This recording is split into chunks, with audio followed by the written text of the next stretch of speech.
Hello, friends! Today we're going to learn words that tell us where things are. Our friend Chester will help us. Where is Chester? Chester is in the box. He's in it. The cat is in the box. And now, where is Chester? Chester is in front of the box. He's in the front. The cat is in front of the box. Where is Chester? Chester is next to the box. He's next to it.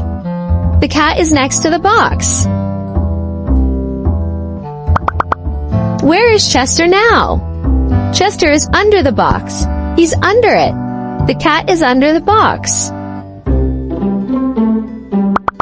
Where is Chester? Chester is on top of the box. He's on top of it. The cat is on top of the box. Where is Chester? Chester is between the boxes. He's between them. The cat is between the boxes.